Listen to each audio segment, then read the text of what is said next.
Done. So we're live again. All righty. Hello, everyone. Trying to get onto Restream on the Deliberate Creation live that I've got put up, and Zoom is not letting me do that. So I've been fart-assing around trying to get this happening. Sorry about that. But anyway, we are live. Deliberate Creation 101, even though it doesn't have the video on there. How are we all? Good to see you all. Not that anyone's on here. I've got one person live on Zoom with me. Who is watching? One watching. Hello. So I've been chatting with Sherry, who's here online with me, about a whole lot of things. And we're just talking about, we had a state election here in Australia, and we're talking about, you know, who's got in, and it's the same old story as every other time. None of the independents get in. It's always between two parties, and they're still rolling out the normal narrative. And Sherry was saying, as many people feel, you know, I just want to swap to a different timeline. I want to be on a timeline where everything's working out for me. And this is the feeling a lot of us have as we're going through the intense shift and changes happening on planet Earth. I don't want to be here. I want to be out of here. I want to be in a place where I'm feeling good, where everything's working out for me and life can be easy. But I think that all of us who incarnated into Earth, especially everyone that's watching this, you're the difference makers, the star seeds, the light workers, whatever label you want to give to yourself, the wanderers. Excuse my hair, I've just got out of the shower. It's not greasy, it's wet. But anyway, we have elected to be here during this time of great transition, of shift, which is a time of intense revealing. Let me put it this way. A lot is being revealed that has been covert or hidden. And that revealing means that we're seeing a lot of the corruption roll out, and life isn't looking so pretty, if you like. But we didn't come to Earth to have a feathered nest. We came as the light workers or the difference makers to be here to help the transition. And a part of the transition is to clean up. The guides have said to me, when you live in a dirty house and you turn up the light, you get to see more of the dirt. So that's what's happening on planet Earth. So the light quota that's hitting planet Earth as we go through this evolutionary shift in consciousness, as we shift into a new experience on planet Earth, means that it's revealing a lot of the dirt, for the analogy, or a lot of the corruption. And that's what's happening. So we're not here to get out of here and be on another timeline where it's all cushy. We're here exactly for that. So as deliberate creators, what can we do to help the transition of Mother Gaia and human consciousness move into the next evolutionary stage here on planet Earth? Well, we can evoke that very consciousness that we're trying or wanting to see. So we're wanting to see more peace, more unity, more cooperation, less competition, less corruption, less trauma. And if we're traumatized by what we're seeing in the media or around us, then we're actually a part of the problem, not a part of the solution.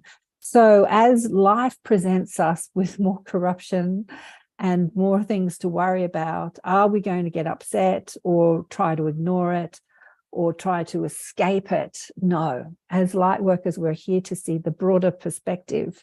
We're here to, somebody's connecting, we're here to live inside the tornado, if you like, but be in the eye of the storm where the calm is. Who's that? I think that's Eris. Is that you, Eris?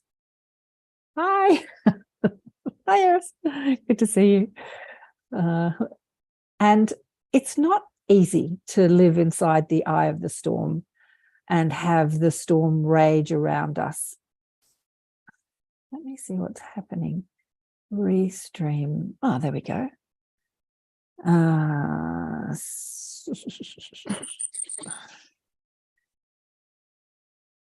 just going to mute you, Eris, unless you've got a question. Have you got a question about what I'm talking about? No? Yeah, so what am I talking about? I'm talking about, oh, here we go. Sorry, I'm just looking at the streaming platform to see if anyone's got any questions. So how do we be in the eye in the storm? Well, for me, this is how I see it, because I had a fabulous conversation with the brilliant Adam Apollo on the show. I don't know if any of you have seen it. He is just, I loved him, a galactic ambassador here to change the systems on Earth. I've got so many things going on in my head. So, and I discussed at the end of the show, you know, Dolores Cannon made famous the 3 waves of volunteers, and Susie Hansen, who I had on the show, who's a New Zealand contactee, talked about it extensively. When she was a child, she was given this information by her galactic family, if you like, about the 3 waves of volunteers, people that are coming to this planet from different parts of the universe to be a part of the transition, the shift in planet Earth. It's kind of like, to the cosmos, what's happening here on Earth is the most exciting game. It's really exciting. And so there are literally millions of wanderers or starseeds who are here on Earth from other places in the cosmos to be a part of this shift.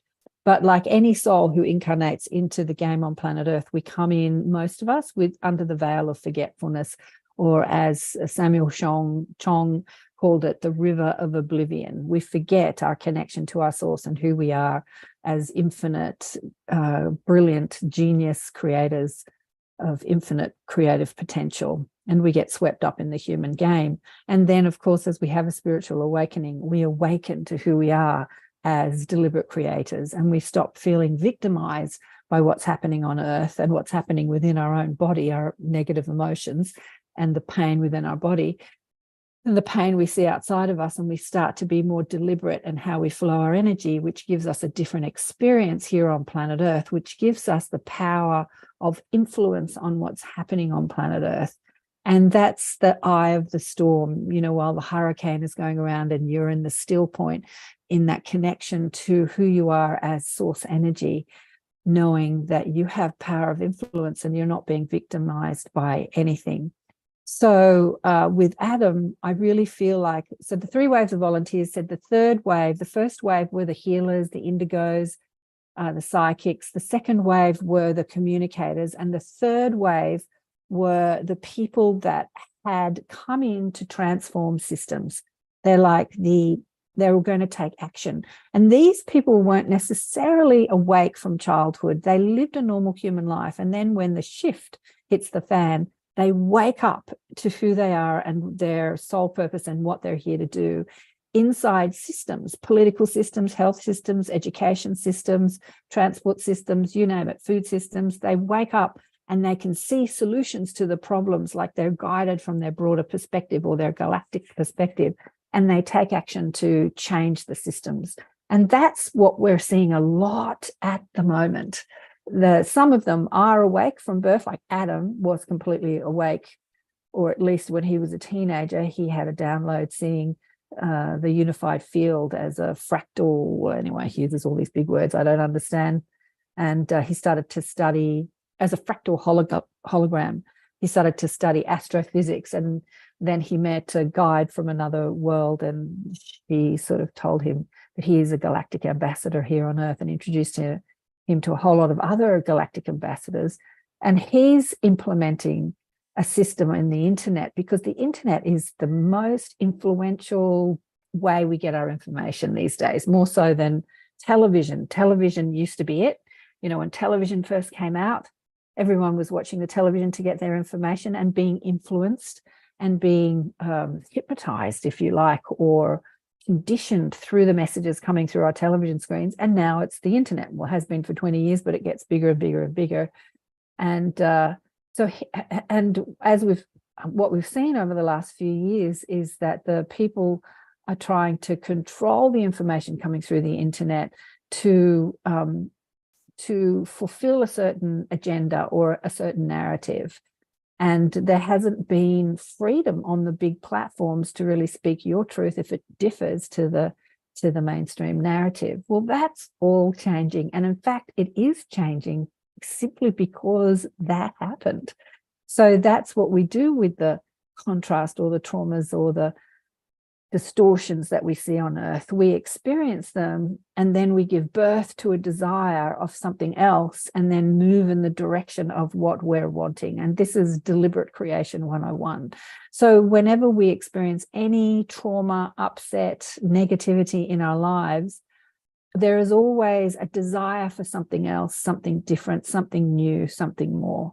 So usually when we're healthy young people, we don't think about, oh, I know, the mob is saying, not so much now, maybe my generation, but not the younger generation, because the younger generation, maybe 40 and under, maybe 50 and under, are very health conscious, much more health conscious than my generation or the generations that came before me. You know, they are thinking about health without necessarily getting sick. It seems to be a trend.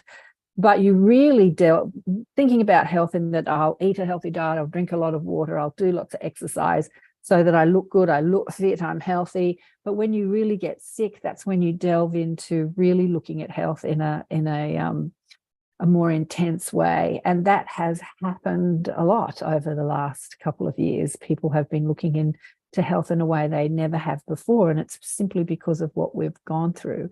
So every contrast or trauma that we experience in our lives gives birth to desires that we might not have thought of before. And this is the way that planet Earth has been created up until this point. As I said, my generation and above didn't think about health so much without getting sick, whereas now people think about health more readily because they want to be healthy regardless of being sick or not. So this is what we're moving into as deliberate creators, in creating something new, something better, without necessarily going through the contrast or the traumas to make us want this, which is kind of exciting. So in the past, creation has happened on planet Earth through experiencing trauma and then giving birth to something else and then focusing on that and moving in that direction. And what a lot of us do when we experience trauma is we get traumatized by the trauma, and then we repeat what we've been going through, and we look for sympathy and we look for empathy and we look for people to agree with how terrible life is. And this just keeps perpetuating the energy that you don't want by talking about it, by looking for sympathy and for other people. We get into our support groups and sit around and talk about our traumas. But as deliberate creators, what you focus on expands. What you think about expands. So when you're going over and over and over what's happened to you and you're traumatized, then you're just perpetuating that same energy, and your life just looks the same. You're not shifting into a new experience. But when you think about what the trauma, the dream, what was given birth by the trauma, the dream that was given birth, I wish, like you experience something you don't want, and then you say, I wish it would be like this, or I wish it would be like that. I'm going to speak about death. I know I speak about death a lot. So the mob is telling to me about that, because a lot of people say, like, when someone you love dies and you wish for them to be alive again, that is an impossible dream. So how can you be happy if they're not alive again? Because they're dead, blah, blah, blah, blah, blah. But what they're saying is that, in fact, you can have them back in your life. And I speak about this all the time because I have a lot of people that have died who are in my life in spirit in a whole new way. In fact, even in a more intimate, more close way than you did when they were physically focused, which means that that desire to have this being or energy or loved one back in your life moves you down a path, a spiritual path of expanding who you are as a psychic being who can connect to a different frequency. Because when we transition from this third dimensional frequency, we now live in a different frequency, which most of us aren't attuned to because we're attuned to the third dimensional frequency. But as you expand your psychic abilities, you attune to more what we call on Earth subtler frequencies. Because to us, the frequency of our five senses is more gross, more present than the subtler frequencies of spirit, where you're listening with your intuition, you're listening with your empathy, if you like, or you're listening with your psychic senses. And to us, it's more subtle. But once you start doing it, like people who work as professional mediums and psychics, that subtle energy, although it remains subtle, is not subtle. I was trying to explain this in the course recently that I have, Meet Your Spirit Guides. We were talking about the messages coming through from the spirit guides or from our dead relatives or our galactic family or our soul family in spirit. And somebody said, but it's really subtle. I'm getting this message, but it's really faint and really subtle. And I thought about it and I thought, is it? To me, it no longer is. But as I tuned into the messages that I get, I'm so attuned to that frequency, even though they are subtle and they come quickly like this. Like as I'm talking to you, I'm getting the messages from spirit. It's not loud like somebody sitting there talking to me. It's just a thought that drops in that I'm paying attention to. And it is subtle, but I'm so attuned to that energy that now I hear it as loudly as if it was somebody talking to me, through my ears, sitting next to me, talking to me through my ears. And so we start to attune to this different vibration, and then we can maintain a relationship with people who have transitioned out of this world. And so that dream or that desire of I want to be with my loved one again becomes a reality. And you can actually fulfill that when you're still physically focused. I remember Esther Hicks talked about this because as Esther, channeling Abraham, she used to say all the time, you humans just got to get over this death thing. And then when the death of her beloved partner and husband, Jerry Hicks, happened to the human Esther Hicks, she was devastated for a while, absolutely devastated, because together they did the work and they worked together, they journeyed together, they loved together, like they had this really close relationship. And when he transitioned, now she actually had to, as the human, walk the talk of what she was channeling through her from the Abraham Collective. And that took her, I think, I can't say for sure because I don't know, but I know that for a time she was not doing the work, and it was probably about a year and she started doing it. And when she first came back, she was still talking about the grief she was going through. And as she overcame the grief and connected more to Jerry, his frequency and spirit, because one of the things that she had said publicly was that she didn't want Jerry to now merge into the energy that she knew as Abraham that channeled through her, which is like a group collective. She didn't want him to be a part of, she still wanted him to be that individual focus that she had known while he was physically focused. And that's exactly what happened. So that energy of Jerry came to her as Jerry, not specifically part of the Abraham Collective, but still part of the Abraham Collective, but to her presented as Jerry, as she had known when he was human. And she said that their relationship was stronger and more intimate than it had ever been on Earth, because now she felt Jerry within her, his energy flow through her. And things that he used to do, like he used to do a lot of the editing of the DVDs or the MP3s of the talks, he would do the editing, she had to now do. And she said that he took over her body and did the editing through her body. And her consciousness could sort of sit back. Her body was doing the editing, but she was sort of sitting back and letting Jerry flow through her and do this editing for her. I thought that was so cool. So we can have really intimate relationship with our loved ones in spirit if we choose to, and or not. We can stay in grief and miss them.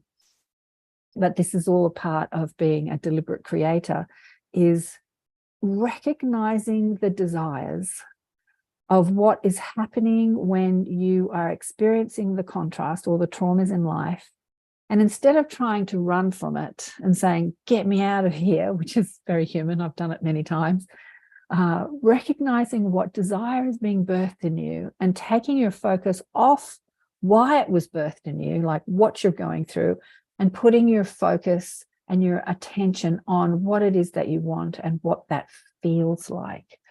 So for any of you going through any traumas at the moment, what is it that you're experiencing and what is the desire birthed from you? So maybe you're going through upset with family and the desire in you is, I wish everyone would just get along. I wish everyone would love each other.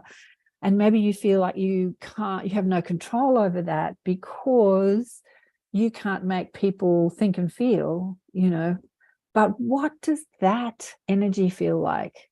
Instead of being frustrated that you can't control how other people live their life and what they think and feel, Just think about harmony and peace within your family. What does it feel like? Where you come together instead of fighting, you come together and laugh and talk about old times and, create new times and celebrate each other. Just use your powerful focus and imagination to focus on what it is that you want and what that feeling looks like, and evoke that feeling. Either use your imagination to evoke that feeling, or think about things in your life when that is where you are with people, either friends or family, and there is unity and there is peace and there is enjoyment and laughter, and focus on that frequency. And you'll be amazed at the power of influence you have when you tune into this frequency of peace and harmony and think that you have no control over how other people think and feel. I've seen this happen so much.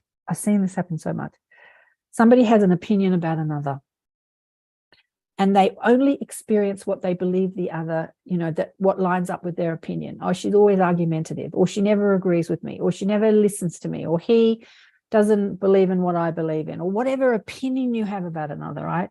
When you shift your opinion about that person, you get a different experience of that person. I saw this happen in a workshop I did where this was happening. We were shifting our opinions about people, and during lunch, somebody was having a fight with a family member or a friend, I can't remember. That person rang her during lunch and was really nice and beautiful and helpful. Like there was a different person on the end of the phone, as if the conflict had never happened when she shifted her opinion about the other. So we have power of influence, like as humans, we don't even know the 1% of how powerful we are. But when we shift our opinions and we shift our vibration and we flow our energy in a different way, we have the power to transform life in incredible ways. But it doesn't mean we have to run from the problem. It means facing the problem head on and finding a new story about the problem. Like, how is this serving me? As I say many times in my teachings, and the beautiful Wayne Dyer said it too, life is working for me. It's not happening to me. Like most of us think that life is happening to us. I found myself complaining about life this year, as we do as humans. There had been a lot of disruption, and there still is a lot of disruption, where in 13 years of podcasting, I think I'd had half a dozen people, probably even less really, reschedule or not turn up. And there was disruption where I turn up, put the cameras, lights, moved everything around to be here to sit and talk to somebody for the show, and sit there for an hour, half an hour, waiting for somebody to come online, and they didn't come online. So this year, in the first 6 weeks of podcasting, doing the show, I had 4 people reschedule, not turn up, or said that they were sick, like 4 times that happened. And I thought, wow, that was, in 13 years, that only happened about half a dozen times. And in 6 weeks, it happened this year. And then other disruption happened. Somebody died. And look, there was a lot of disruption. So I found myself saying, this year has been really strange, as if it's happening to me.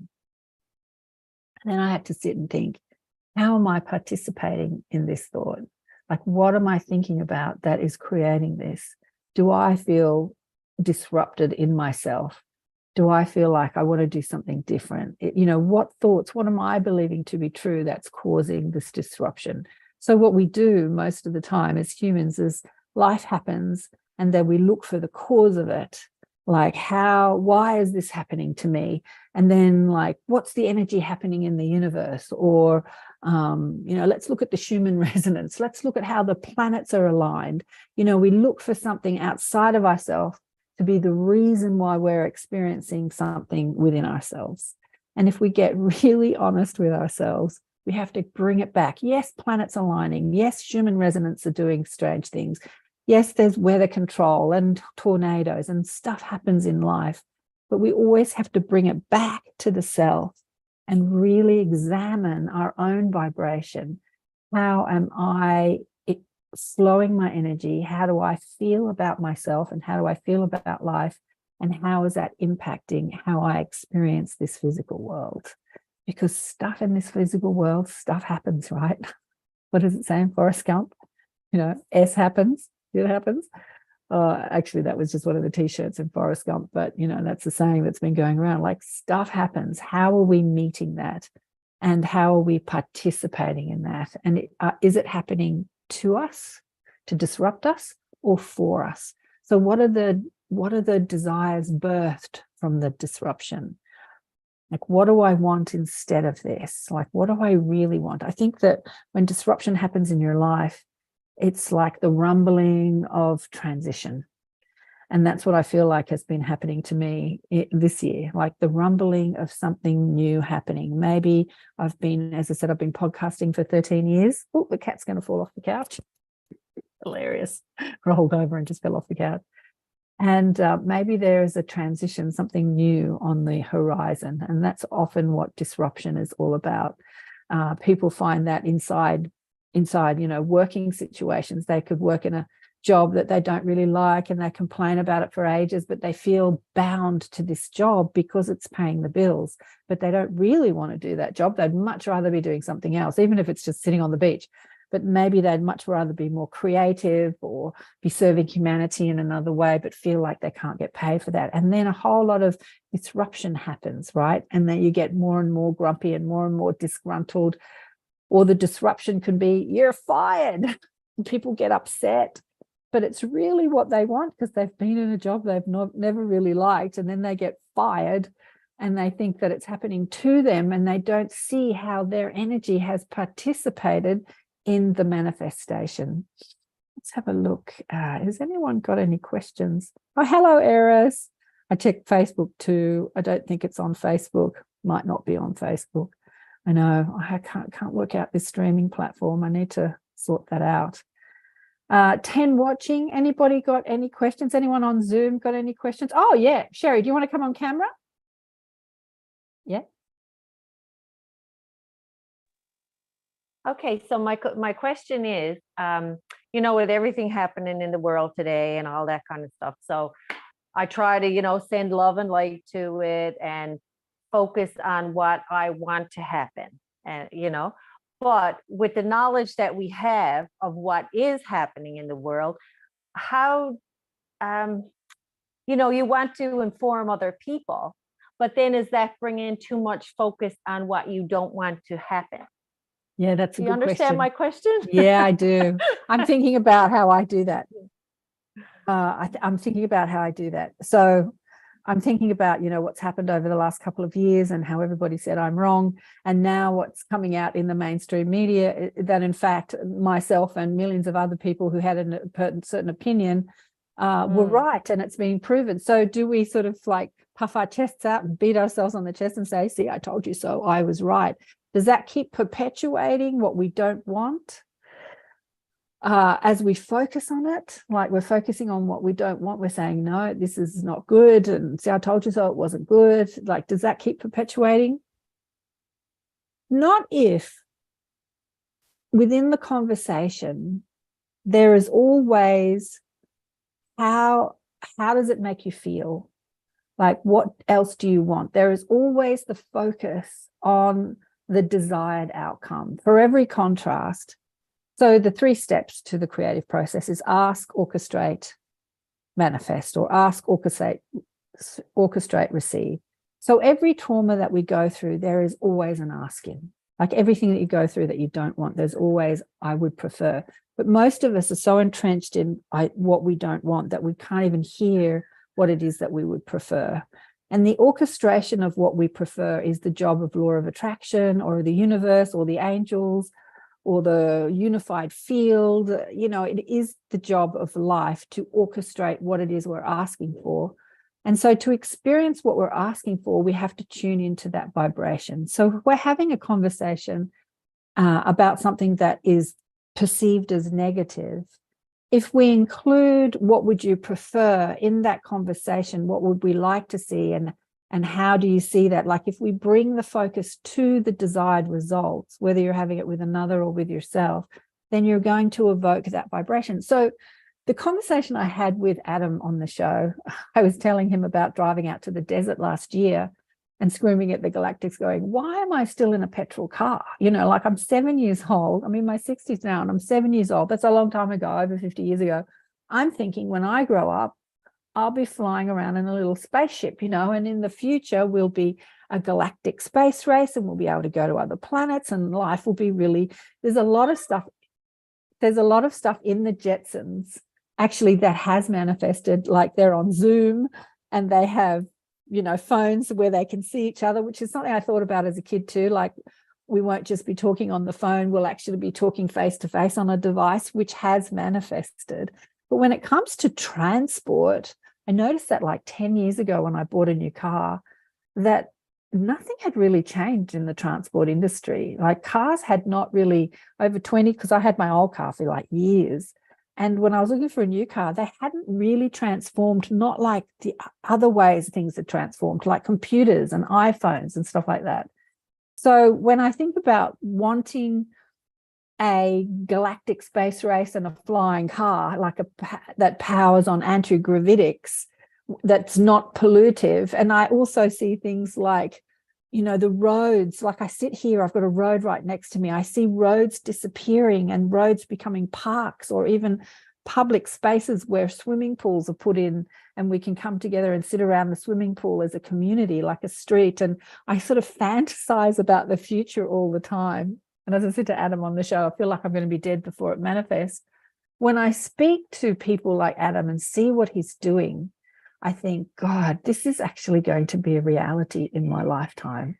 Like this can possibly be a reality in my lifetime. And that makes me really excited, instead of feeling despondent that there has been so much corruption that has thwarted the evolution of our physical universe, because there has, because of greed, basically, because of big corporations making a lot of money from outdated technology that no longer serves humanity or the planet or the environment, but it puts money in people's pockets. And so it has continued and perpetuated. And for the most part, humanity has been complacent about it and just keeps going along for the ride. I first started thinking about this, as I said, 10 years ago when I wanted to buy a new car, shocked that the transport systems had not really changed. I mean, in my city, in Sydney, they put in a tram over the last few years, and trams were like at the beginning of the century, last century, we had trams, and they put in a tram system. And I'm thinking, why are we going back to this old technology when they took out all the trams in Sydney 50 years ago, and now they put them back in? Like it's crazy. And the transport system that they spent billions of dollars on is not working because they're so slow, and the buses are quicker, and maybe they thought that electric vehicles were less pollutive than petrol buses, but it's just not working. So there's been this watered. So back to answering your question. If you can see the desired outcome and realize that what it is that you're wanting is possible, then that evokes an energy within you that allows that manifestation of that possibility to happen. But if you see a desired outcome, I think you froze, Sherry. Oh, there you go. If you see a desired outcome and you believe it's not possible, then that evokes a sadness in you that actually doesn't make the manifestation of it to be possible. So I think that as we're going through the traumas on planet Earth, if we can focus on what could be instead of what is, then that is us participating as deliberate creators in the transition of this world moving to a new experience. Yeah. Did that answer the question? Yes, I think so. If you're, because my intention is to kind of wake other people up too, so that that world can be, you know, the good world, we'll say. So that does make sense if you're saying it in a way to, yes, towards a focused, a point.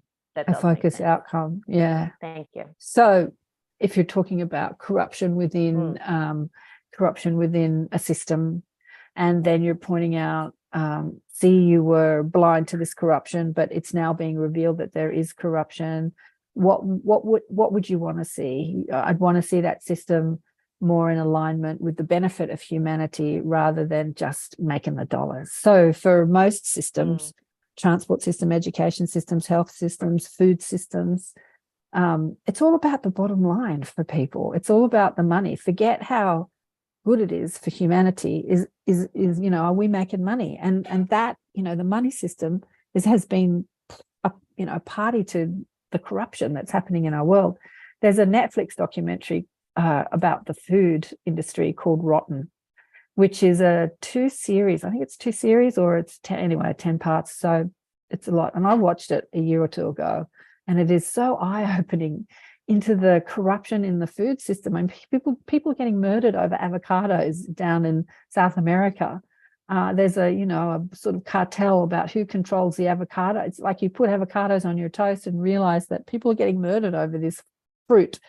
It's sort of crazy what's happening here on planet Earth. But again, what do we want to see? We would prefer to see the food systems grown ethically and, abundant for all. And there are many ways of doing that with hydroponics and all sorts of ways of, growing food for big sources of food for cities and stuff, without there being control and drama, inside cartels controlling things. So what do you want to see? What would be better? It takes creative thinking, as Esther, or as the Abraham material say, the Abraham channel, that how we create our world is that most of us are focused on what is instead of what it is that we would prefer. So as we look out into the world and we see what is, and we think about it and we talk about it, oh, isn't it terrible? Oh, it's terrible, shocking, oh, terrible. And we talk about it and talk about, we just keep, as Marina Jacobi would say, we keep repatterning, restamping, we keep recreating that energy as we focus on what is. And so a creative thinker sees what is and focuses on what could be, and sends their energy into what could be, instead of continually talking about and perpetuating the energy of what is. So what is corruption. How do you feel about corruption? It doesn't feel good. What do you want? I want more unity, more fairness, more collaboration. How does that feel? That feels fun and exciting and gets my creative juices moving. And so focusing in that direction instead of focusing on what is. It is easy to talk about, not as easy to do, because I think that as humans, we've been so conditioned to focus on what is and to talk about it. Think about it. Every news outlet, every current affairs show, every movie, every soap opera, every piece of media that we're watching, not every, the majority, is focused on and re-talking about what is.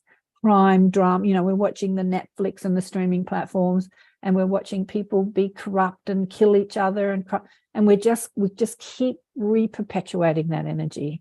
There are some movies, very few, I look for them all the time, that do go into a more utopian society and look at what is possible, but they're few and far between. I have some ideas for some movies, that did you read the book? I did the show on Elizabeth Clara, and she wrote the book called Beyond the Light Barrier. So Elizabeth Clara was a South African woman who she died in her 80s, in the 90s. So she was alive during the Second World War. I think she had 3 husbands, but she was contacted by a highly evolved galactic society whose race originally came from Venus, but Venus as a star died or reached its point, and the space race had moved out into the cosmos and repopulated the Alpha Centauri system. And I think there were 7 or 8 planets that they had inhabited. So this person called Archon came from one of those planets in the Alpha Centauri system. And that was a highly evolved race. Remember that? So when I think about turning that book into a movie, it talks about what is, or what was, it talks about the war and her experience during the war. It talks about the Zulus and the way the Zulus live in South Africa. And then it takes us off-world and moves us to another planet where they live in complete harmony and peace in this totally evolved world with this incredible technology. And so it takes us into a future of what could be. And so it gives us this all-round view of what is and what could be. That's why I love the book, and I think that it would make a great movie. Because David was so excited about it, my friend David, because he has a pearl business, because they had the technology to create pearl, not just like little round balls, but they could make staircases out of pearl. Just beautiful. Yeah, I think you're muted. What happened to you? Yeah, and walls and stuff too, wasn't it? That were like pearlescent. And yeah, I remember that now. Oh, that was so beautiful. So yeah, it'd be lovely to see more media that would have that sort of energy of taking us into possibility rather than keep perpetuating what is. But as deliberate creators, that's our job, to sort of focus on what we want and what that feels like. And when we do, we bring that energy into the now moment. It's not escaping reality. It's creating reality, because our thoughts are creative. Yeah. Thanks for that question. That was great. Thank you. Now, who have we got? No one asking questions on Facebook 5 watching. Well, I might leave it there for now. Eris, have you got any questions? Anyone? No, she's in the dark. I might leave it there for now for today's deliberate creation. So the message for today was... I fell asleep, sorry. I'm that interesting. Sorry. That's what happens. I talk, people fall asleep. That's okay. Must be late over there. So as we look at what is we don't like, focus on what it is that we want. What's the desire born within you because of what's happening? And put your powerful focus on that. And even if it seems like a pipe dream, like it's like, flying cars to me seems like a pipe dream, I keep thinking about how fun that would be. Like, how fun would that be to have a car that was like a little spaceship?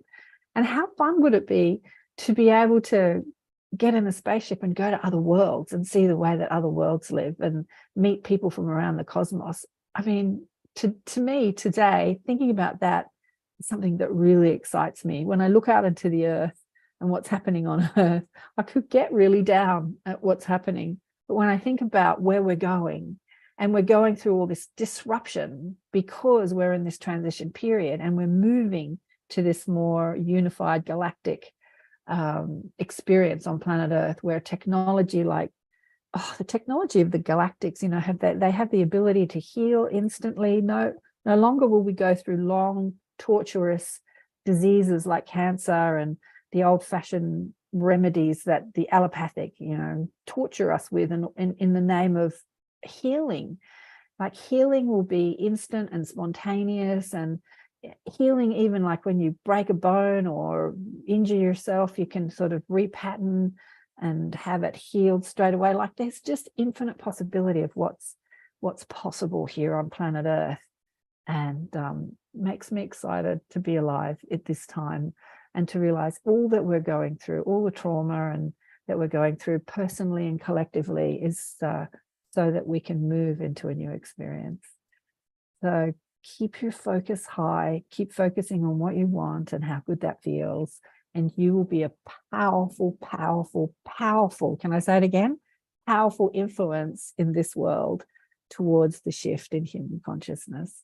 Thanks again for listening and watching. Big love to you all. Thanks. Bye, Karen. Bye.